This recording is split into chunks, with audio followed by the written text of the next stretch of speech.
আসসালামু আলাইকুম। আজকের টপিক না বলা শিখুন। অনেক সময় আমাদেরকে অনুরোধে ডেকে গেলতে হয়। হ্যাঁ বলতে বলতে আমরা জীবনে ক্লান্ত হয়ে যাই, যার জন্য সময় অর্থ নষ্ট হয় এবং নিজের জীবনে বিরূপ প্রভাব আসে। তাই না বলা শিখতে হবে। না বলার কয়েকটি কৌশল নিয়ে আলোচনা করব। 1 নম্বর কৌশল, কৃতজ্ঞতা দেখিয়ে না বলতে হবে। যেমন আপনাকে উনি যে কাজ করার অনুরোধ করেছেন তার জন্য আপনাকে যে সে যোগ্য মনে করেছে, এই কথা বলে কৃতজ্ঞতা প্রকাশ করিয়ে তাকে না বলুন। 2 নম্বর কৌশল, ব্যস্ততা। এই মুহূর্তে আপনি আপনার ব্যক্তিগত কাজে ব্যস্ত আছেন, তা বুঝিয়ে আপনি না বলতে পারেন।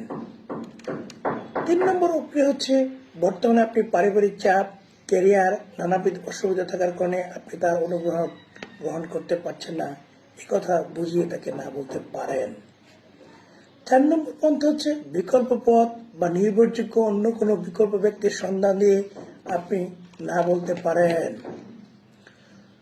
5ম প্রক্রিয়া হচ্ছে, অনুরোধ রাখতে বা কাজটি করতে আপনি যদি অসমর্থ হন তাহলে সরাসরি না বলতে পারেন। অর্থাৎ আপনি এই কাজের জন্য আপনি উপযুক্ত নয়, এটা তাকে প্রমাণ করিয়ে দেন। সর্বোপরি ভবিষ্যতের আশ্বাস। এই মুহূর্তে যে কাজটি করার জন্য অনুরোধ করা হয়েছে তা আপনার জন্য সম্মানের, কিন্তু কোনো বিশেষ কারণে আপনি এই মুহূর্তে কাজটি করে দিতে পারছেন না। এটি সুন্দর ভাষায় বলে ভবিষ্যতে সময় সুযোগ আসলে আপনি তার প্রত্যাশা অনুযায়ী কাজ করে দেবেন, এটুকু ভবিষ্যতে আশ্বাস দিতে পারেন। এবং এই মুহূর্তের জন্য না বলা অনুরোধকারী ব্যক্তির জন্য উপকার হবে।